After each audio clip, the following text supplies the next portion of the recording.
Bismillahir Rahmanir Rahim. Alhamdulillahi Rabbil Alameen. Bari al-Khalaika Ajma'een. Wa salatu wa salam ala Rasulihi wa Habibihi Abil Qasim al-Mustafa Muhammad.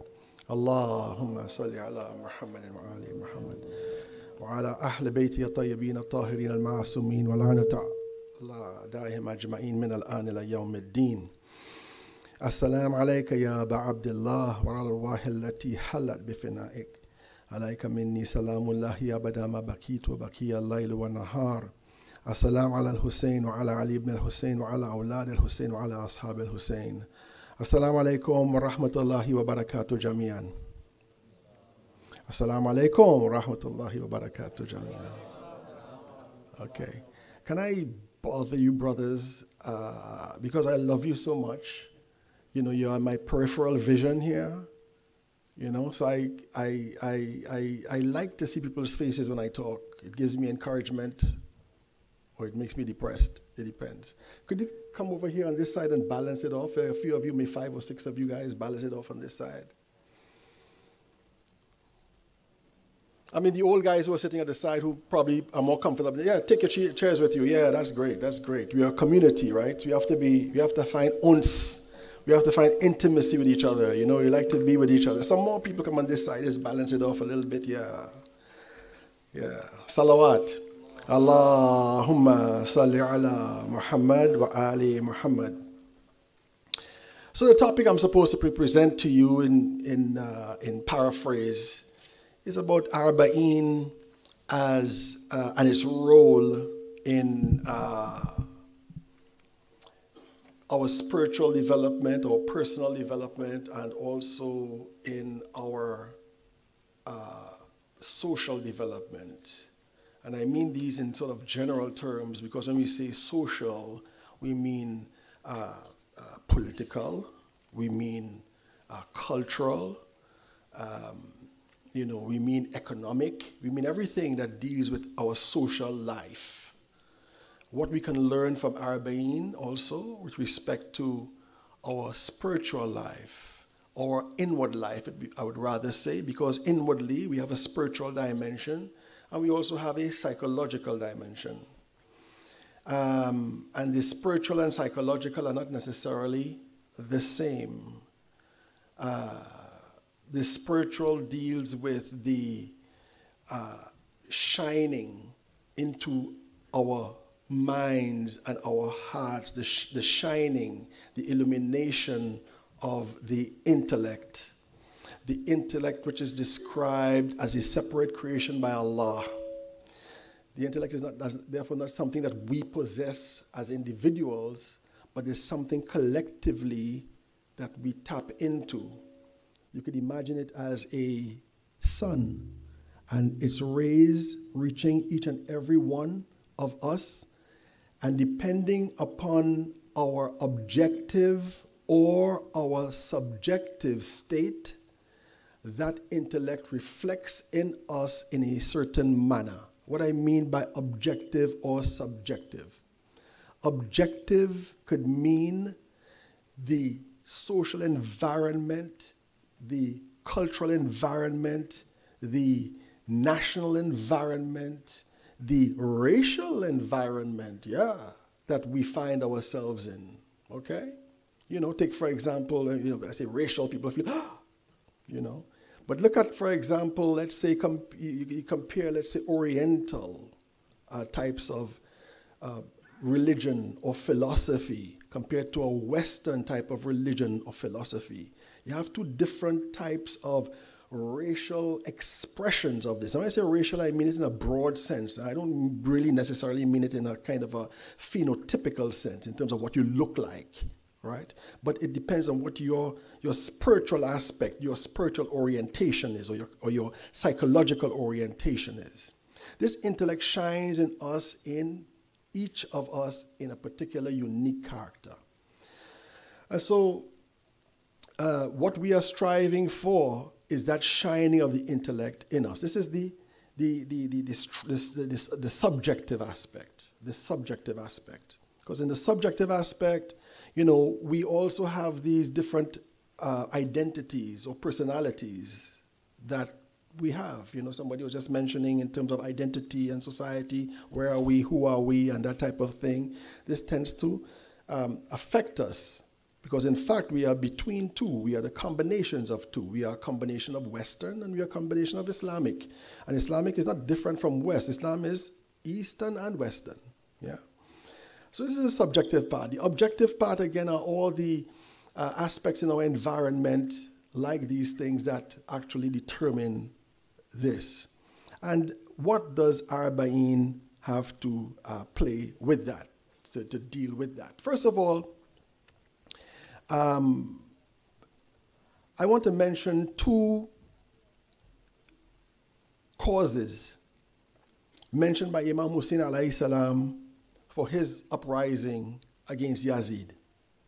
One was to do islah of the society, islah of the ummah, or rectification or reform of the ummah. This is one thing. And the other one is exhorting right and forbidding the wrong. And these two aspects, or these two causes, have both an inward and an outward manifestation or action. Both an inward and an outward manifestation. Here in the UK, or France, or the United States, or Canada, or wherever we are in the Western world, or the Western-dominated world in terms of its culture, which would include places like Latin America, the Caribbean, and so on. We are confronted with a type of Yazidi influence or attitude. We are confronted with this. This Yazidi attitude is one that invalidates religion, invalidates divine truth, and sees itself as something to self-perpetuate, sees itself primarily in terms of economic, political, cultural domination, sees itself like this. It denies the absolute. Like Yazid said, there was no revelation and there was no God. There was no God, there was no revelation. And so he negated that, but he utilized the Islamic order, the Islamic system for his own uses, for his own benefit. So you find modern society, especially in the West, like this. They define themselves sometimes as Christian when it comes to comparing themselves in their eyes favorably with Muslims. We Christians, we believe in forgiveness and we believe in mercy, and you Muslims believe in vengeance and you believe in killing and so forth and so on. They define themselves as Christian, which to a certain extent is true in the sense that all their morals, well, not all of them, but the majority of their morals actually go back to Christian teachings, the majority of their morals. There's no morals outside of religion. There's no morals outside of religion, okay? And whenever people try to invent morals outside of religion, they always create corruption. And this is why we must talk about Islah with respect to our relationship with the society. Because Islah is the opposite of corruption. Islah is returning a corrupt system or a corrupt state of being to its original truth or its original reality. Allah says in the Holy Quran, Bismillahir Rahmanir Rahim, وَإِذَا قِيلَ لَهُمْ لَا تُفْسِدُوا فِي الْأَرْضِ قَالُوا إِنَّمَا نَحْنُ مُصْلِحُونَ. Okay? When it is mentioned to them, okay, the unbelievers, when it is mentioned to them, do not create facade, do not create corruption in the earth, they say we are only rectifiers, we are only reformers. Okay? And when you look at, for example, excuses that they have for, removing Gaddafi, for example, they say we are looking to create reform in the world. when they're looking to expand their markets, they say we are looking to create reform in the world. When they expanded in their colonialism to dominate and to exterminate all kinds of people, they were saying we are looking to expand our society, expand our civilization, so that these infidels or these heathens could come into civilization. And indeed, you have many African countries, especially in West Africa, who are ex-colonies of France, who are still paying France for the benefit of civilization. Of course, this is directed by France. This is forced upon them by France. You pay me for us bringing French civilization to you. They see themselves as reformists in the world. When we look at our own individual society, the society in which we live here right now in the UK, we are confronted with the whole idea of quote-unquote gender justice. And they say we are trying to create reform in this society. In other words, we believe absolutely that everyone has their right like everybody else. And so therefore, in terms of gender rights, meaning the rights of heterosexuals should be equal to the rights of homosexuals, should be equal to the right of transsexuals, should be equal to the rights of people who don't even know what their sexuality is. You find that therefore they take this reform or this idea of Islah to an extreme extent. And now they are in a situation where they insist that it is taught in schools, and they are insisting that it be taught in Muslim schools, for example. Also, Johnny write a love letter to Jack across the hall or across the classroom. Write a love letter to Jack so that they would no longer feel a revulsion at the idea of same-sex attraction. So what are they going to be doing with your kids? And not only this, but you have all kinds of other fringe types of movements and ideologies that permeate this society, that tend to draw each and every one of us in its arms because of this desire for Islah, this desire for reform, but a desire for reform that is not coming from a divine source. It is coming from an artificial source, the imagination of the minds of people. One other very profound or spreading idea is the one called speciesism, which is the ideological basis for ideological veganism, where it talks about animals as having no greater or lesser rights than human beings. Animals are seen to be, for example, somewhat in a kind of an infantile state like human beings are. And therefore, we have no right at all to dominate animals. Indeed, animals are, in many cases, better than us. And they're not talking about their physicality now. They're talking about them in a psychological state. To the extent that even people who follow these ideologies no longer refer to the offspring of cows as calves. They refer to the offspring of cows as babies. And they appeal to an emotional aspect of people in view of the reality of human cruelty to animals and abuse of animals. And so you have this multiplicity and growth of all kinds of different ideologies pulling people this way and that. And so Muslims have to be able to maneuver themselves through this. And not only that, but to also make another claim, to make another insistence that our view on the world as a divine view should be something that should be on that table and should be able to answer all of these issues that are presented to society. And so Islam is a very important activity for Muslims. But in order to do Islah, we also have the inward and the outward aspect. We could not do Islah.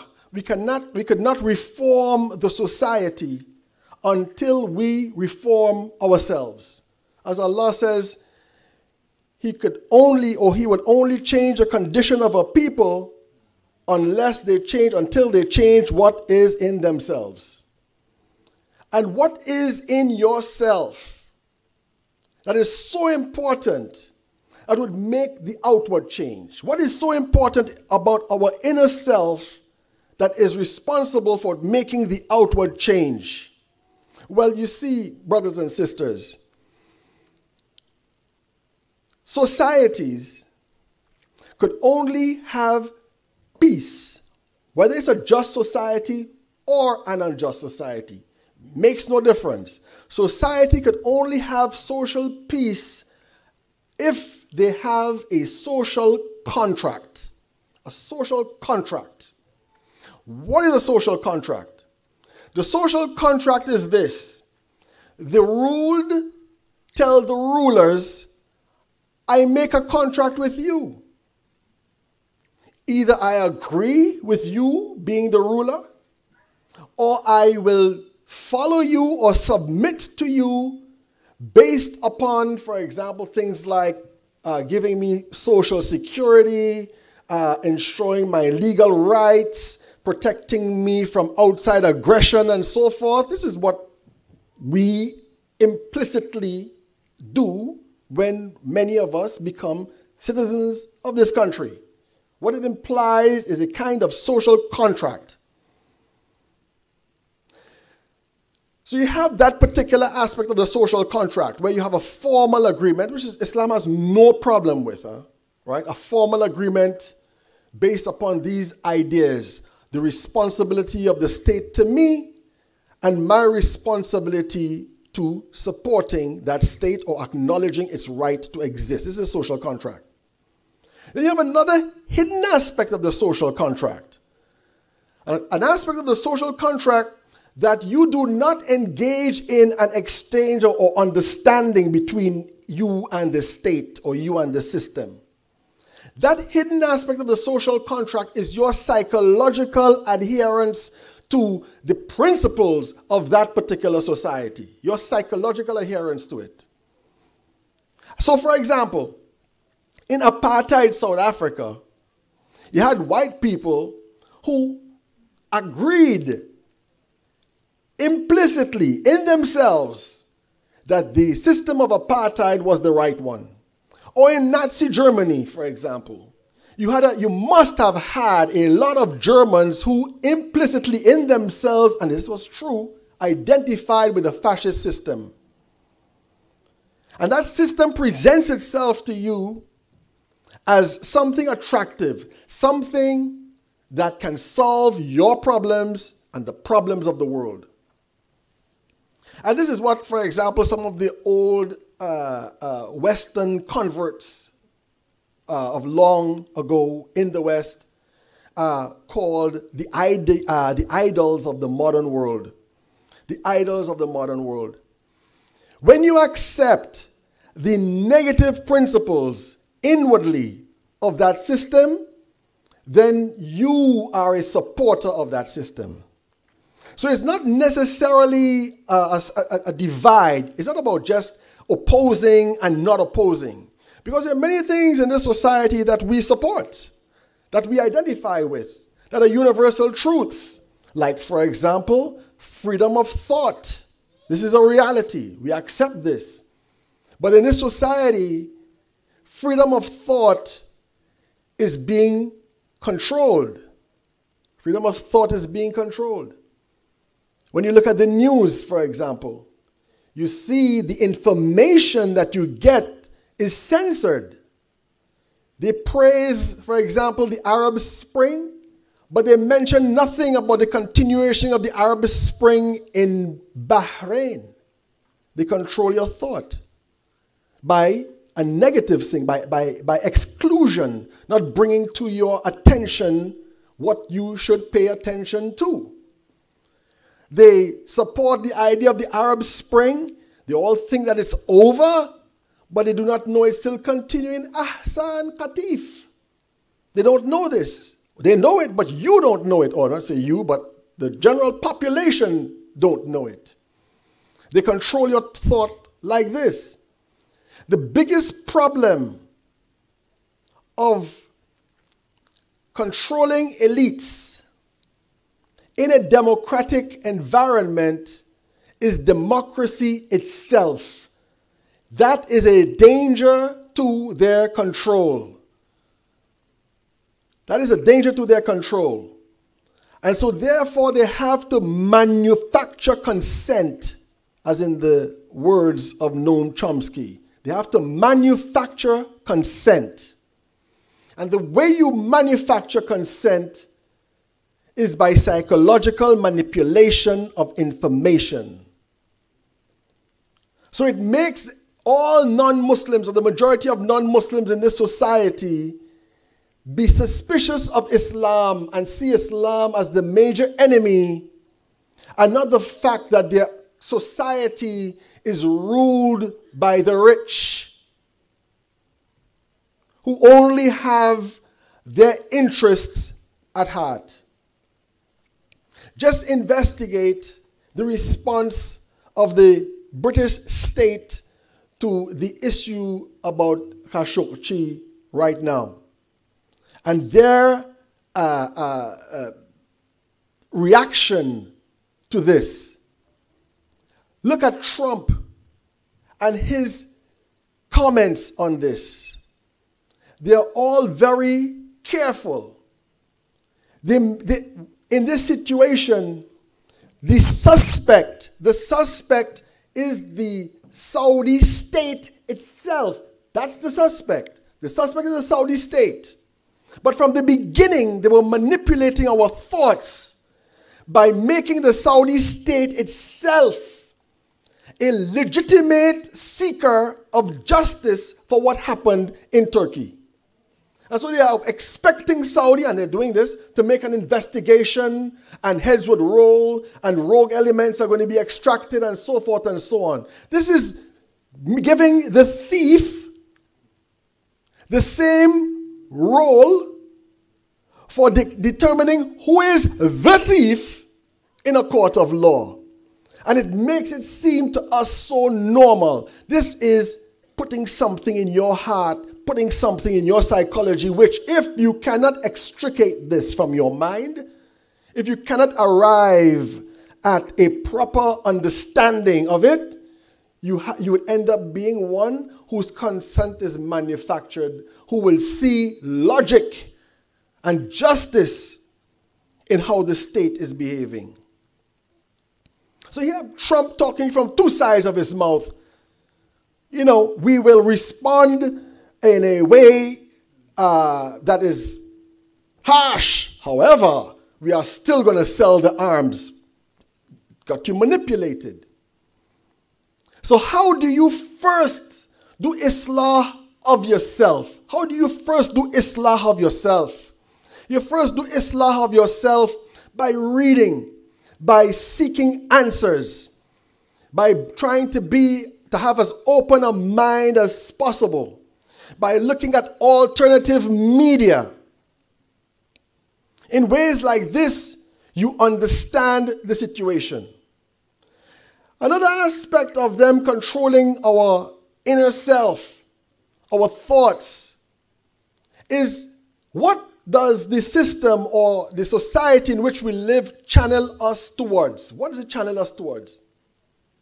It channels us towards consumerism. Why do we look for a job? What do we do with our money? Especially youth. It channels you into the major forces in your life, being singers and actors and so forth. You know, your idea about your own prestige or your own self nobility to be in, you know, certain types of fashion or certain types of possessions of different types of gadgets and so forth and so on, and have people going around that merry-go-round all the time. You know, work to buy, buy to work, and so forth and so on. And it's going around and around and around. What type of society do we live in? What can we define it as? What can we call it as? What is a liberal, ultra-liberal democracy? What is an ultra-consumerist society? These are the societies we're living in. Am I one of them? Or am I not? What do I think about most of the time? What do I aim for most of the time in my society? This is very important, because if I'm only aiming for something that is of my own personal interest, and I do not take into consideration the wider society in mind, then I am a selfish person. Then I am following that particular type of system that is emphasizing my individuality and not my collectivity. And so, for example, in this very same idea of gender, freedom and so forth and so on, one of the things that was insistent at how you look upon gender is that you should not look upon gender as a scientific issue, but as a subjective issue, How do I feel? How do I feel? That's it. It's not about whether you can validate that feeling, whether that feeling is scientifically sound or rationally sound. No, it's how do I feel? And recently there was a petition going around, or questionnaire going around, that was actually the government circulated because they were considering changing gender rights. Because now, in the time past, it used to be you had to live that way for 2 years. You know, you had to have a psychiatric assessment to see if you were really the gender you claimed to be and so forth. Now they're saying no. You don't need to do that. All you need to do is feel that way. And if you feel that way, you should have all the rights of somebody who belongs to that other gender. So if, for example, I come in here right now, and on this member I feel like I'm a woman, I can get off here, go into a woman's washroom, and nobody can tell me something, because that will be infringing upon my rights. This is ultra-individualism, brothers and sisters. It's ultra-individualism. This type of society we are living in. And you have minor ways of this expression. For example, somebody without any training, without any knowledge about Islam would say something like, I think that the Quran is wrong on a particular issue, or the Quran is backward on a particular issue, or the Quran is talking about something that happened 1,400 years ago, and therefore it's not valid today. I think. Where's this I coming from? That's individualism. And so we have to be able to know all of these different stratagems, all of these different situations where we imbibe, where we are inculcated with these value systems. And this is not just particular to the West. This is everywhere. That wherever we are challenged by those thoughts and ideas that contradict Islam, challenged by their objective reality, and we are challenged by their subjective reality, in the sense that we might ourselves, by growing up and living in that society, absorb some of these values ourselves, with great problems that ensue from this.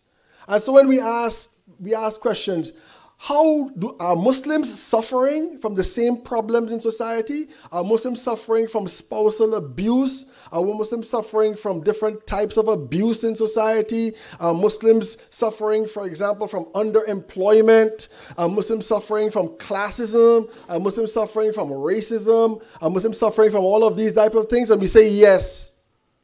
We find them even to a greater extent sometimes among Muslims. And this is not because of Islam. It is because we have changed what is in ourselves.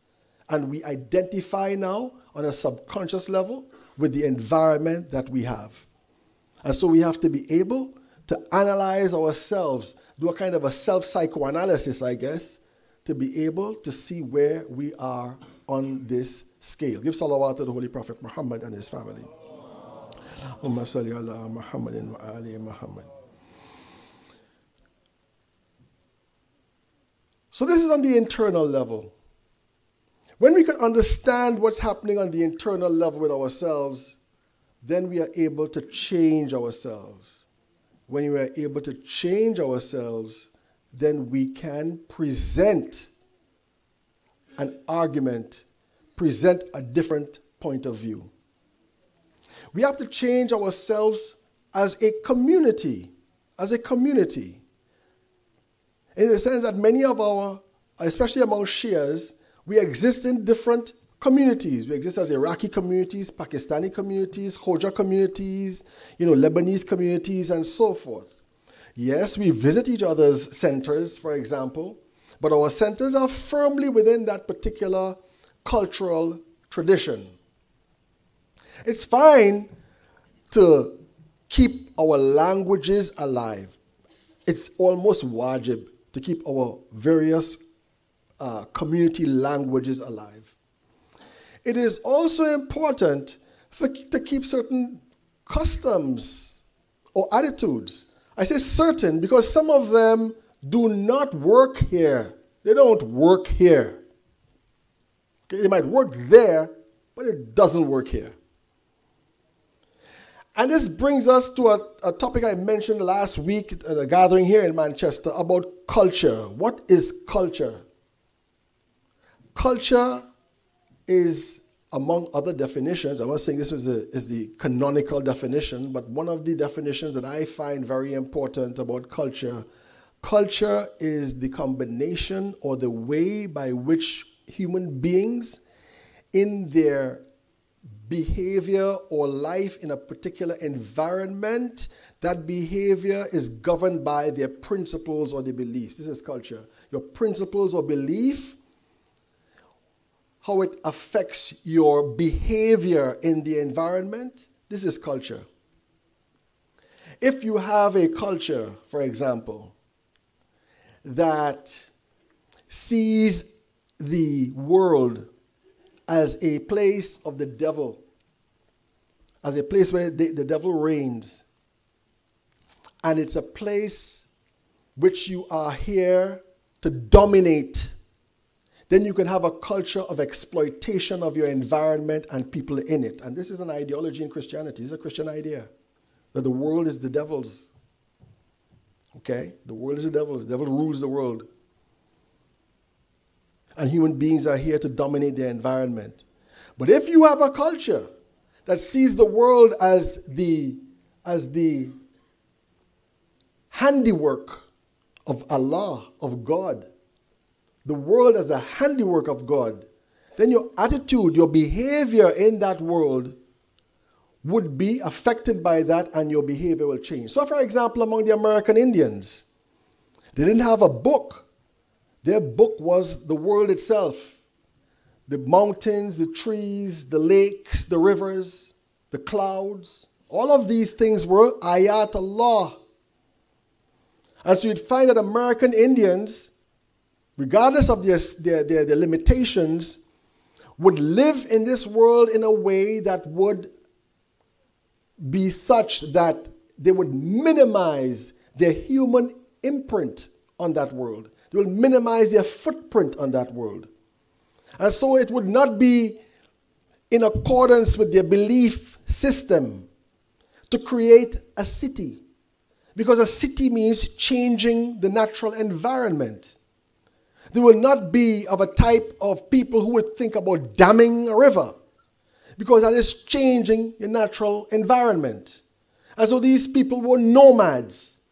Their tents were made of animal skins. Their type of life was based upon a kind of symbiotic relationship with their environment. You know, they hunted when they absolutely had to.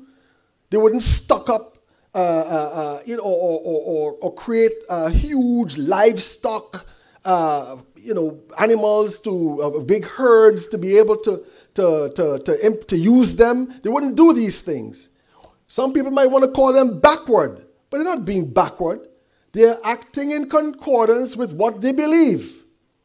The Aztec Indians, for example, which was a great civilization among American Indians, they had the technology of the wheel because it is discovered on toys, but they never used the wheel for industrial behavior or economic behavior. There's no evidence that they used the wheel to make a chariot to fight in a war, for example. Only in toys. Why? Because the wheel was seen as something sacred and that you could not use the wheel for these types of mundane tasks. That's culture. The relationship between your value system and how you believe in the world. What does your value system say about women? What does your value system say about women? You behave in the world to women according to that particular value system. What does your value system say about economic activity? You behave in the world according to that particular economic activity. This is culture. And so culture is ever dynamic. So here we come in a different environment, in a different physical, climatic, and social environment with a culture that has been developed external to this environment. We bring it here as immigrants. And here we find certain types of fault lines start taking place. Certain types of conflict and friction starting to take place. What it indicates is that cultural attitude or that cultural practice no longer becomes functional in this new environment. And so we have to change.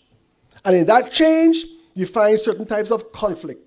You find some people who are committed to that particular aspect of the culture, the back home type of culture in a particular instance, being the ones that are up in arms to maintain that because that is their understanding of what Islam is. Brothers and sisters, Islam is not a culture. Islam is not a culture. Islam is a creator of culture. Islam is an influencer of culture. According to a great scholar, Marshall Hudson, he describes culture among Islamic peoples as Islamicate cultures, in a sense that every people who had a culture pre-Islam, when they become Muslim, what they do is that those aspects of their culture that were incompatible with Islam, they put it aside. And those that were not, they incorporated it in Islam. And after that, their society developed in an Islamic way that was peculiar to them. This is why you have different Islamic cultures, but the same common Islamic principle thread running through all of them. This is what we mean by Islamicate cultures. For example, the idea that Sadat in Pakistan and India should never marry non-Sadat is something peculiar to the subcontinental culture. Because the subcontinental culture is influenced by Hindu Brahmanic culture.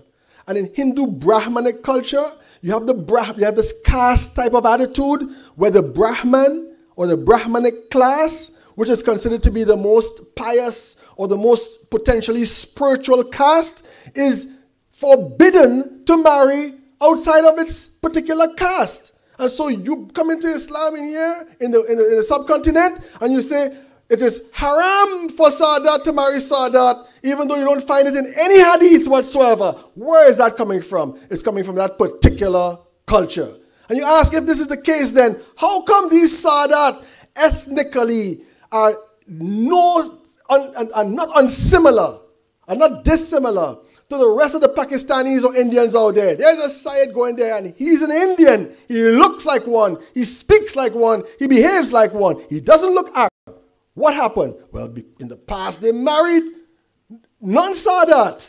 That's why they're still there.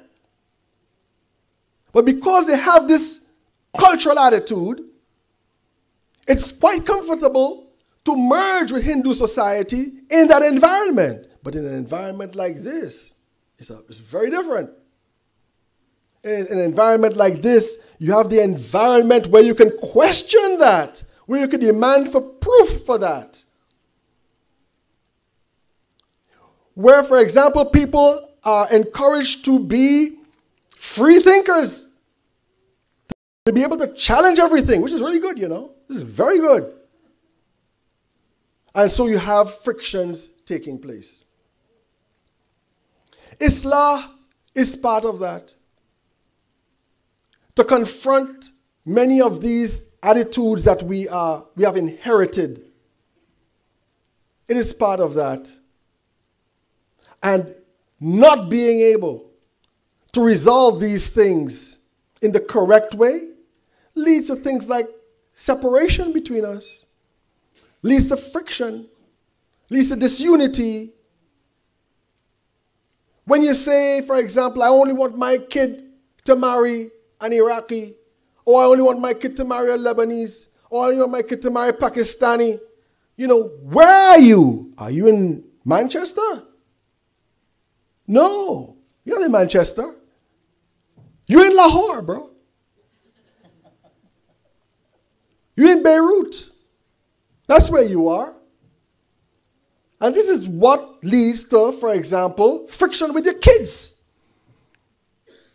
Because you have a daughter, all right, I say daughter because it's more crucial, that might be interested in marrying Islamically and to live an Islamic life with somebody who is very different from her parental background.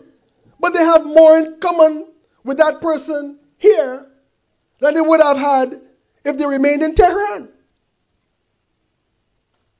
And you have these types of frictions taking place. This is Islah. And so therefore we cannot change our environment without changing that which is within ourselves. To do Islah, it also involves family. It also involves community. It also involves, for example, getting together and trying to change things when we are on one accord. The major way of doing Islah is Amr Ma'rufa, Nahi Anil Munkar, exhorting the right and forbidding the wrong. So they are related. When Imam Hussein alayhi salam is saying he wants to reform the society and exhort the right and forbid the wrong, he's actually giving us the tools by which we can do this. Exhorting the right means supporting whatever is correct in society and also initiating what is correct in society. And it doesn't mean that it has to start with us as Muslims. It's best if it does. It doesn't mean it has to start with us as Muslims. There are movements in society, for example. There are trends in society that move towards justice. There's no problem for us Muslims to ally with those forces in that society, Muslim or non-Muslim, to be able to create that type of reform that we agree with other people in this society. And so therefore, we have support for this in the life of the Holy Prophet sallallahu alaihi wasallam in the Hilful Fudul, where the Holy Prophet sallallahu alaihi wasallam was a youth and he got together with other youth, those other youth who started a movement to create justice for those traders who would come to Mecca and be ripped off by Quraysh because they did not have tribal support. And they decided they're going to take care of business and support anybody who was so unjustly treated in their society. He joined a movement. It was a movement started off by who? By mushrikeen. By mushrikeen. They were not Muslim. Islam was a formal religion. It didn't even exist at that time. but he made common cause with these people. And later on in his life, he said, one of the things that I've been most proud about in my youth was joining that Hilful Fudul. So we can make alliances with people in society to change those things that we have in common. For us to do this, we cannot have an attitude of isolationism. We cannot have an attitude of isolationism. We cannot be seeing ourselves as some kind of a pure group set apart from each other just to live in our own little mental ghetto. We have to reach out to people. We have to talk to people. And we have to not be afraid to support people in calling for genuine human rights and justice in society. And we should be able to take the lead in this society on that basis. And then we have a lot of examples, especially in the United States of America, where Muslims have taken, local Muslims, indigenous Muslims, that's what the Muslims like to call themselves, indigenous, meaning black Muslims and white Muslims, but not foreign Muslims, unfortunately. So I take some issue with it, but I understand where they're coming from. Because before the 1970s, Islam in America was completely local. Islam that was in the paper, Islam that was on the street, was completely local.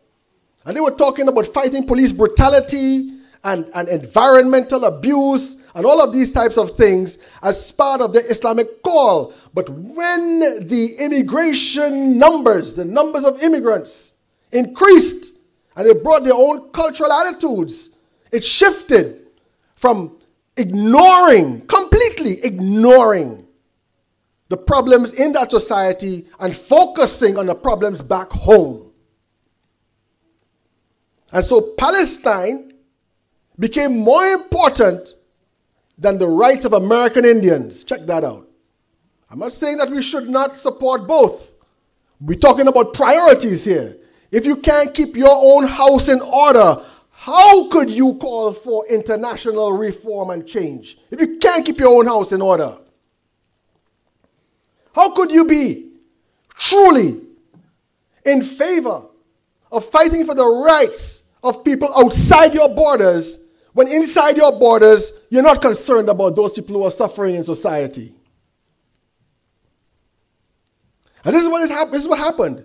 Because by the end of the 70s and the mid-80s, the politics completely changed. And Islam became something unknown. An ethnic religious expression. An ethnic religious expression. So you have to be able to engage on all levels. On the level of your school, on the level of your neighborhood. How many of us know our neighbors? How many of us know our neighbors, man? How many of us know our neighbors? What is our attitude as a community towards Brexit? Do we talk about that? Do we talk about what it means to be British on a positive level?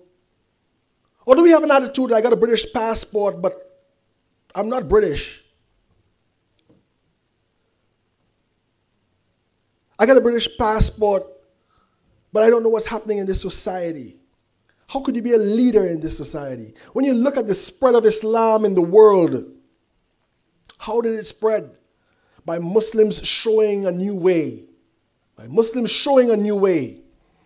By their lives and how they interacted with the surrounding society. I've come here many times and asked, where are the non-Muslims that you should be inviting to this place? Where are they?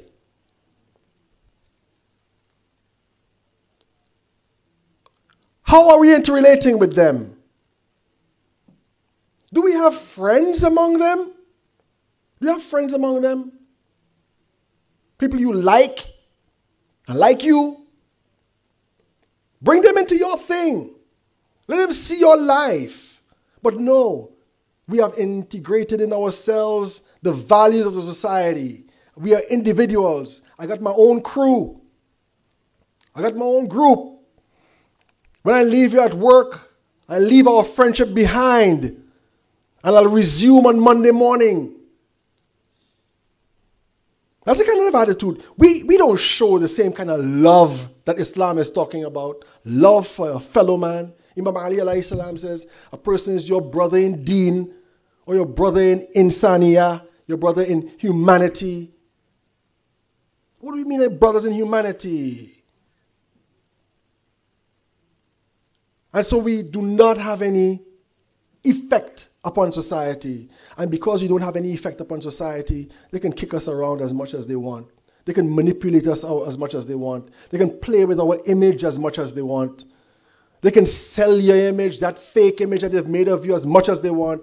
They can influence people as much as they want. And we are nothing but objects that they manipulate. And the Holy Prophet sallallahu alaihi wasallam described the Muslims of the last day like this. He said the numbers are going to be great, but the enemies are going to manipulate them. The enemies are going to play with them. One of the phenomena with the coming of the Dajjal, may Allah spare us his coming, is that Muslims themselves are going to make sajda to the Dajjal.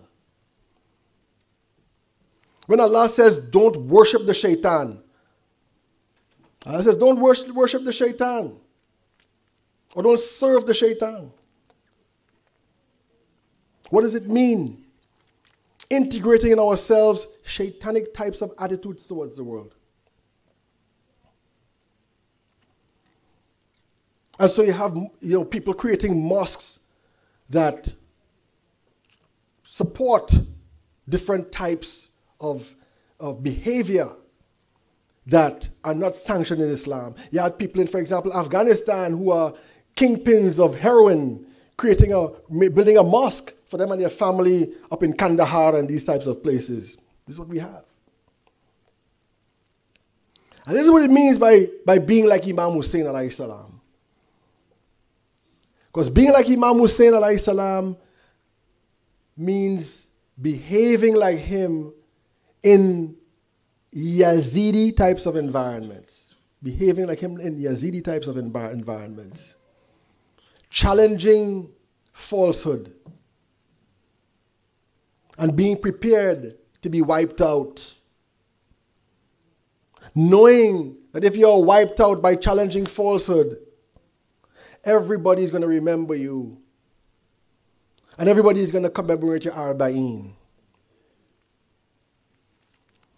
Arbaeen, the word 40, has very deep spiritual significance.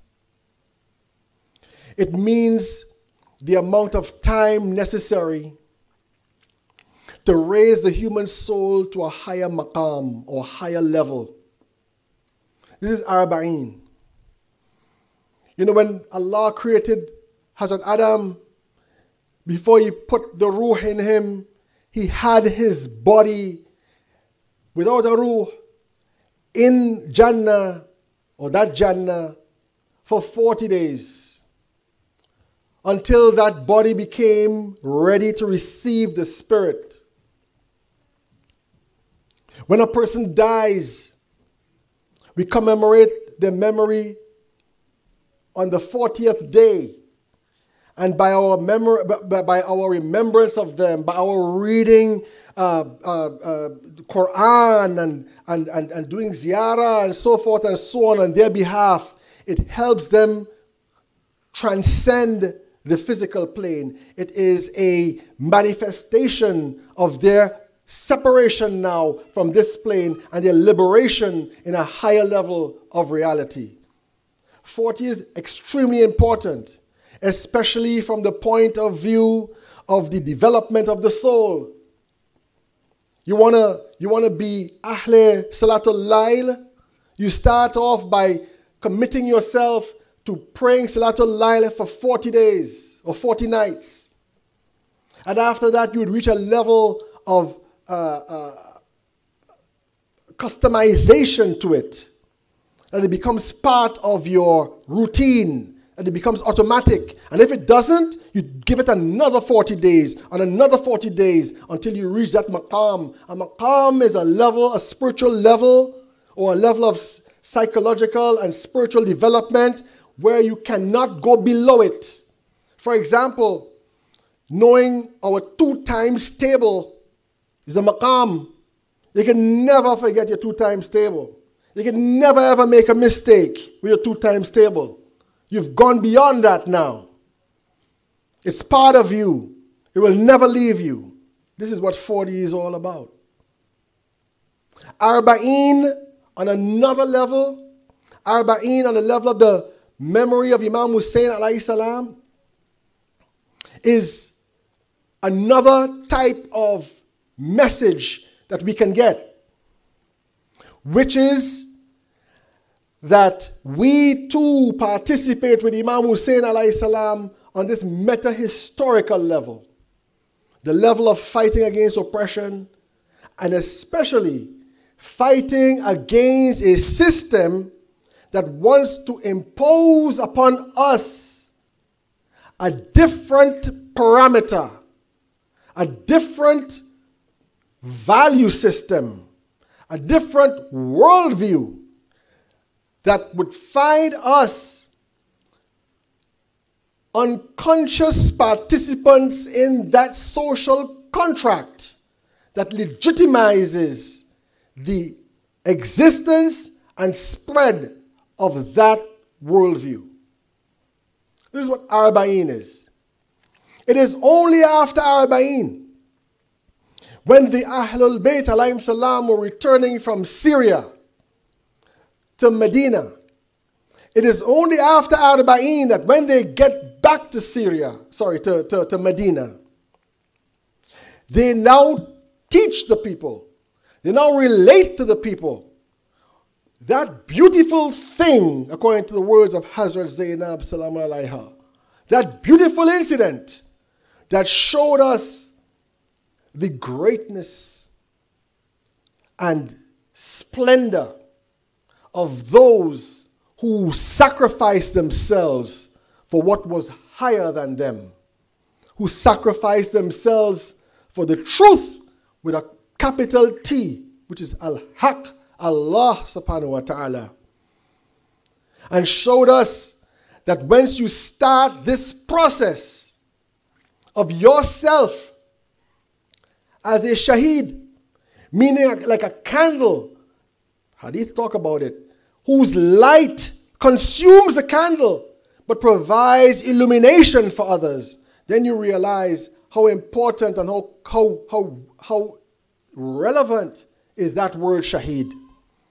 Shaheed, the person who bears witness, the person who sees the truth by struggling against the darkness. It is very interesting that the word martyr, which is a translation of shaheed, has the same meaning. Very interesting. The essential meaning of martyr is somebody who witnesses. Somebody who witnesses, in this case, the truth of Jesus within that Christian environment. You know, there is an explosion of Islam in the United States. An explosion. You know, African American people are becoming Muslim by the droves. And one of the reasons why many of them become Muslims by the droves is because of Malcolm X, al-Shaheed, Malcolm X. A man who's talking against injustice, who gets killed while addressing the people, who dies for what he believes in. And everybody is galvanized by that. Everybody is galvanized by the death of Imam Hussein alayhi salam. When you hear about his death, when you hear about the story of his martyrdom, you cannot help but sympathize and feel an allegiance and a commonality with that. When in the Iran-Iraq war in Iran, for example, the blood of the shuhada, or even the blood of the shuhada during the revolution, is one that galvanized people, is one that educated people in terms of striving for justice in society. Wherever you have shuhada in the world, it, as they say, the blood of the shuhada is the one that waters the growth of Islam. But shahada is not only losing your life or getting your blood spilled. No. Shahada is the sacrifices that you make in the path of striving for justice. If we do this, if we have this type of attitude, where we are not afraid to command what is right, and we're not afraid to stand up against what is wrong, and to be able to speak and to criticize and to devastatingly analyze that particular phenomenon, if we cannot do this, we cannot be leaders in society. Don't think that your veil is going to prevent you from leading. No, it's not the veil as it prevent you from leading in society, a leader in society. No. It's your own internal fear. It's your own internal fear. Don't think that, for example, my being a Shia, in particular, or Muslim in general, is going to lead to other people rejecting me. No. It's your courage. It's your courage that people respect. It's your attitude that people respect. It's your bravery. It's your audaciousness. It's your eloquence. It's your beauty in action. It's your beauty in dress. It's your beauty in behavior. And all of these can only come about by practice. The Holy Prophet sallallahu alaihi wasallam says, when he talks about Amr Ma'ruf and Nahi al-Munkar, he says that if a person does not do this, they are at war with Allah. They are at war with Allah. Why are they at war with Allah? Because the function of the ummah is ummatun wasita, a middle nation, to witness to peoples what is right and what is wrong. Allah operates through cause and effect. We are Allah's instrument for the rectification of the world. We are Allah's instrument for this. No other group is as important in this regard. We are Allah's instrument in this. And so if we do not take that responsibility, we are like soldiers who are deserting their post. We are like soldiers who are saying, I will not follow orders. And this is what it's meant by being at war with Allah. Because Allah changes society with society. Allah changes human beings through human beings. Allah sends His bounties on the earth. It's human beings who are responsible for distributing it. The rich man gets his bounties not because Allah gives it to him for it to be his, all of it to be his. He gives it to that person so that they will be able to distribute it to those people who ask Allah, oh Allah, give me help. Give me some economic security. Give me food. He does it through us. And if somebody is preventing somebody else from having food, we are supposed to oppose that. And if you say, I'm not going to oppose that, you're at war with Allah subhanahu wa ta'ala. And regardless of who we are, every one of us is going to be facing a challenge. Every one of us is going to be facing a question as to whether I should or I should not. And depending on how you answer this question with your action, it determines whether you are at war with Allah or not. The Holy Prophet said, if you are encountered by something wrong, you change it with your hands. If you can't do this, you change it by your speech. If you can't do this, or you address it with your speech. And if you can't do that, then you hate that thing in your heart. What Islam is talking about, it is talking about a method of action. Because he says that the changing it in your heart, not being able to do anything about it, hating it in your heart, this is the least of Iman. The least of Iman that you have. It's talking about a path of action. A path of action. Because action has a similar effect upon us as knowledge. Knowledge determines who you are. Action also determines who you are. What you do also determines who you are. And so I think I might have mentioned this here before, the whole idea of cognitive dissonance.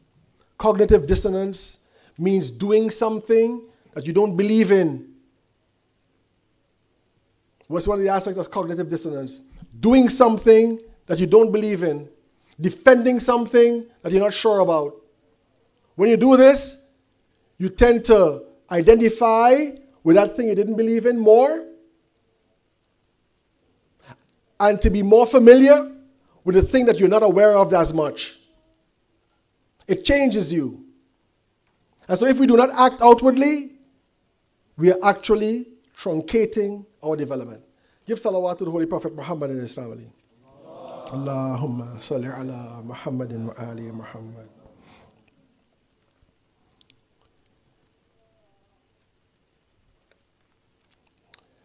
The story of the first Arbaeen is when Shabbir ibn Abdullah al-Ansari and the Ahlul Bayt alayhim salam met up on Arbaeen at the gravesite of Imam Hussein alayhi salam and his companions. Shabbir was probably the last companion of the Holy Prophet sallallahu alaihi wasallam to be living at the time. He was the one who conveyed the salams of the Holy Prophet sallallahu alaihi wasallam to Imam Muhammad al-Baqir alayhi salam. And he was firmly a supporter of Imam Ali, Imam Hassan, and Imam Hussein alayhim salam. Shabbir was blind at the time.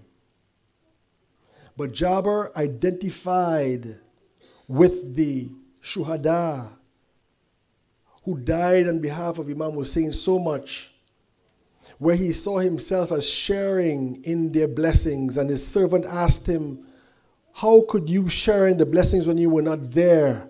And he said to his servant, when a person loves somebody for a particular action that they did, that another person did, that you are sharing in the blessings of that action.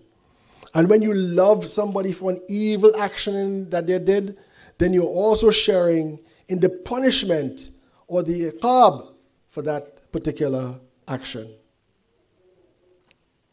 When the Ahlul Bayt alayhim salam had arrived and Shabbir, there's stories about crying and weeping among all of them.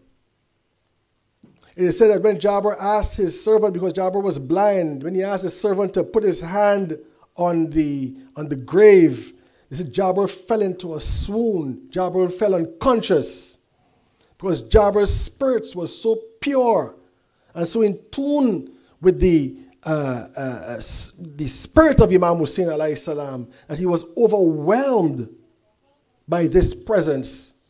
And he fell into a swoon. And from there, we learn about the importance of Arbaeen. It is said that when the Ahlul Bayt alayhim salam were mourning, they struck their chests. They struck their chests and they mourned for Imam Hussein. And so we too strike our chests in mourning for Imam Hussein. alayhi salam. Some people might say, well, why do you do this? The Prophet sallallahu alaihi wasallam never did this. Maybe he didn't. But the Holy Prophet sallallahu alaihi wasallam not only encouraged us to follow his sunnah, but he also encouraged us to create good sunnats that if it took root into society, he said that Allah will reward you for any person who are following your sunnah of goodness, to share in that reward without diminishing the reward of the person he is going to reward who are doing that sunnah.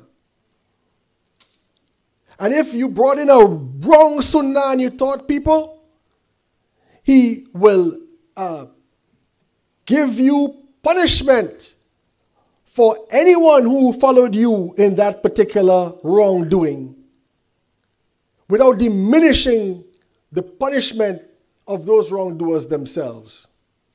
This is very important because many of our children, your children and my children, come in the world and learn from our sunnah, the sunnah of their parents. So if somebody was a man who abused his wife, his son most likely is going to be a wife abuser. And so every time he abused his wife, Allah is going to put a punishment on you for teaching him that particular type of behavior. Or if you're involved in some kind of negative or unproductive or unhealthy or illegal activity, and you glorify it, and other people pick that up from you and carry on with that particular type of behavior, you are going to be punished every time they do this. But if, for example, you institute a good practice, let's say, for example, you institute a practice where, for example, in your organization, you always collect money for the poor and so forth and so on. You will leave behind a type of behavior of people that would be encouraging of good deeds. And so the Ahlul Bayt alayhim salam, we follow what they were doing. And out of their Arbaeen type of behavior, we too mention the musibah of Imam Hussein alayhi salam. We too talk about why we should practice like Imam Hussein alayhi salam in our environment. We too mourn for them and pray that in our Karbala, on our Ashura,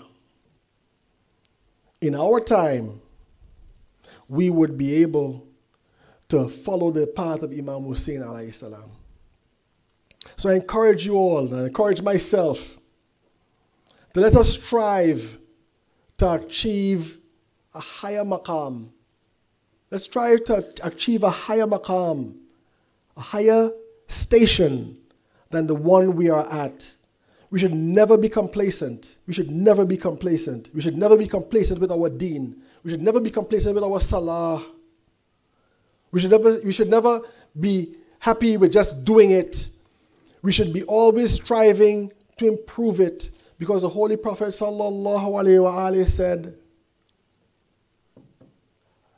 the salah is the mi'raj of the mu'min.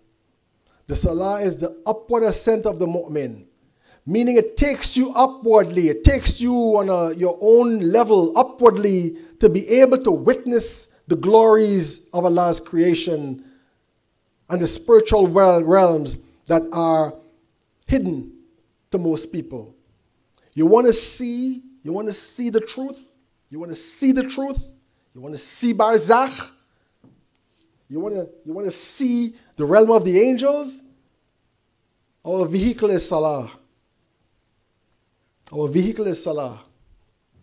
And so we should never be content with the level of a salah we make. And if we keep on improving our concentration, our discipline with respect to it, Allah is going to reward us with vision and conviction. And we'll enter the realm of yaqeen, of certainty, by virtue of the fact that we will be able to see that thing or those things that we believe in. Assalamu alayka ya Aba Abdullah wa rawahi allati halat bifina'ik. Alayka minni salamullahi abada ma baqit wa biqiya al-layl wa nahar. Assalamu ala al-Husayn wa ala Ali ibn al-Husayn wa ala awlad al-Husayn wa ala ashab al-Husayn. I'm sorry, but I have to leave because I have a 9 o'clock train to catch. Assalamu alaikum wa rahmatullahi wa barakatuh.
Kilometers on our way to the King of Kings.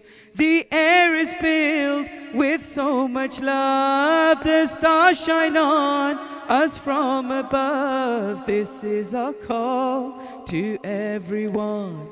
Raise up your hands and say as one, Labbaik ya Hussein Karbala. We are on our way to you, Ya Hussein. We want to see your dome soon.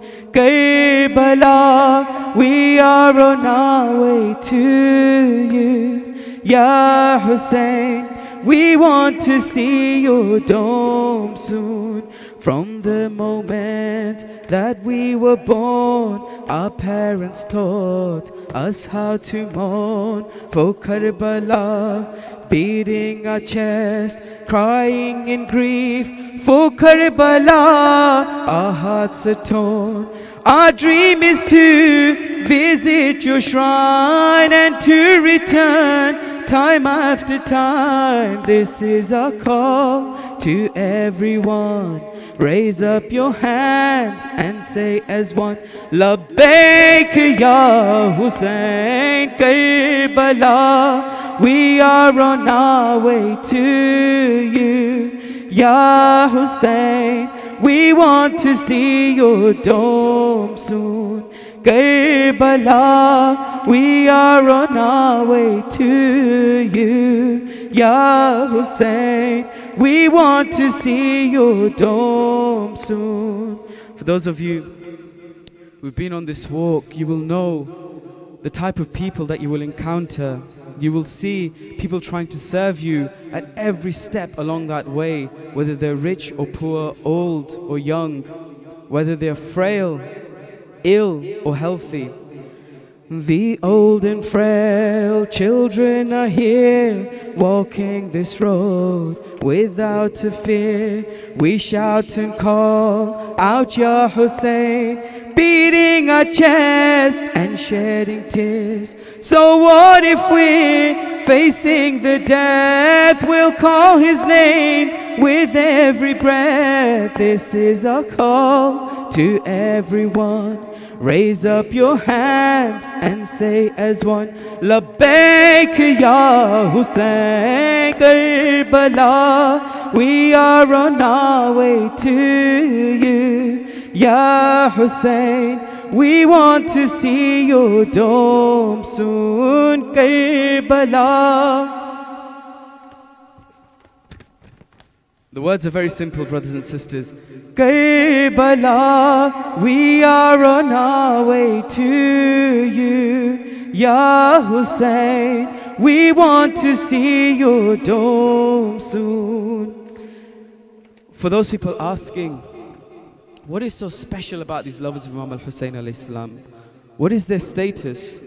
When Imam al-Hussein alayhi salam was born, the Prophet took him into his arms and he started weeping. Lady Fatima said to the Holy Prophet, she said, "Oh Father, why are you weeping?" Holy Prophet said that this baby of yours one day will be martyred in the most savage way in Karbala. Bibi Fatima says, "Oh Father, will you be there?" He said, "No." Lady Fatima said, "Will I be there?" He said, "No. Ali won't be there, Hassan won't be there." So she said, "Father, he'll be left all alone." The Holy Prophet said, "Do not worry, because there will come a community whose children will mourn his children, whose adults, whose elders will mourn his elders, whose women will mourn his women, and whose children will mourn his children, because we are that community, and those people taking this fateful walk have that status of being the people that Bibi Fatima prayed for. For us, O Fatima had prayed, that is the reason we were made, created to cry for Hussein. On that day we'd come to his aid. We'll not stop in service to him. We may be hurt or lose our limbs. This is our call to everyone. Raise up your hands and say as one, Labbaik ya Hussein Karbala. We are on our way to you, Ya Hussein. We want to see your dome soon, Karbala. We are on our way to you, Ya dome soon. Step after step, mile after mile, we're happy to face any trials. The aching limbs, the burning joints, we'll be there in a little while.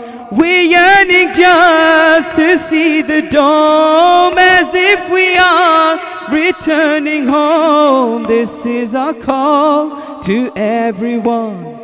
raise up your hands and say as one, Labbaik ya Hussein, Karbala, we are on our way to you. Ya Hussein, we want to see you. As we lay eyes upon your dome, we start to shake right to the bone. Speechless, we just look on in awe. We can't control the tears that flow. Standing in Baynul Haramain, between Abbas and you, Hussein, this is our call to everyone. Raise up your hands and say as one, Labbaik ya Hussein, Karbala, we are on our way to you. Ya Hussein, we want to see your dome soon. And this call of Labbaik ya Hussein, if you understood what this call meant, you would never treat it in the same way again. What does Labbaik ya Hussein mean? On the day of Ashura, when Imam al-Hussein placed his blessed feet on the burning sands of Karbala, and he looked up towards the heavens and said, Hal min nasrin yansuruna, he knew he was surrounded by enemies. So do you think he was talking to the people that were there? No. He was talking to the generations, and we are amongst those people that he was talking to. So when we say Labbaik ya Hussein, when we answer to Imam al-Hussein's call of Hal min nasrin yansuruna, we're saying to Imam al-Hussein alayhi salam that we will stand up. You heard the sheikhs talking about social justice. We will stand up for what you stood for, justice, and we will stand against what you stood against, which is injustice. And standing right here, I want you to all raise your hands and say Labbaik ya Hussein 3 times. Join me, raise your hands, do not be shy. And say Labbaik ya Hussein, Labbaik ya Hussein, Labbaik ya Hussein, Labbaik ya Hussein. And whenever you say Labbaik ya Hussein, never forget that when you say Labbaik ya Hussein, you're making a promise to Imam al-Hussein alayhi salam. Every day it cuts me inside. I'm so very far from your side. I would give away these eyes just to catch a glimpse of your shrine. If I have to cross the seas and every desert in between, I will come crawling to you, Hussein. I will come crawling to you, Hussein. They can cut my arms and my legs. They can take everything that I have. I will come crawling to you, Hussein. I will come crawling to you, Hussein.